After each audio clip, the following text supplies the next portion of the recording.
Exodus chapter 13. The firstborn. Yahweh spoke to Moses and said, Consecrate all the firstborn to me, the first birth from every womb among the Israelites, whether man or beast, it is mine. The feast of unleavened bread.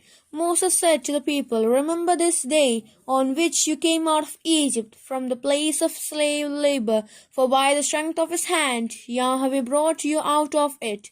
No leavened bread may be eaten on this day in the month of Abib you are living. And when Yahweh has brought you into the country of Canaanites, the Hittites, the Amorites, the Hivitites, and the Jebusites, flowing with milk and honey, which he swore to your ancestors that he would give you.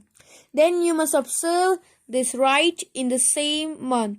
For 7 days you will eat unleavened bread, and on the seventh day there must be a feast in Yahweh's honor.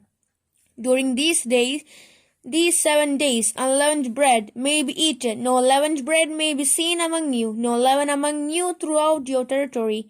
And on that day you will explain to your son, This is because of what Yahweh did for me when I came out of Egypt.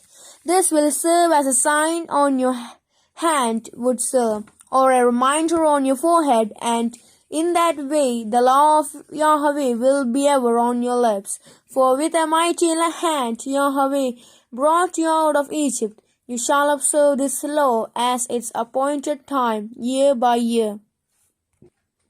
The firstborn. When Yahweh has brought you into the Canaanites' country, as he swore to you and your ancestors that he would, and given it to you,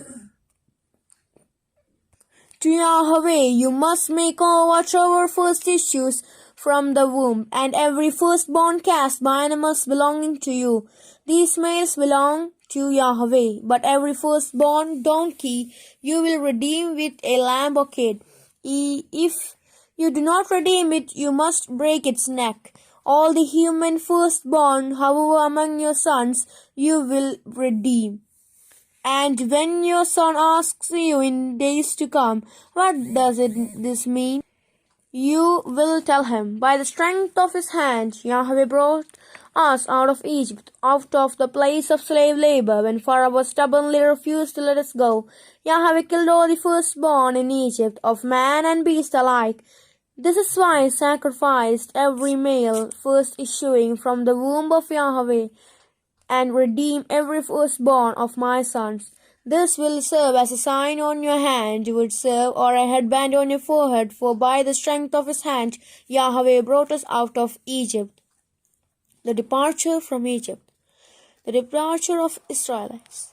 When Pharaoh had let the people go, God did not let them take the road to Philistines' territory, although that was the shortest in case.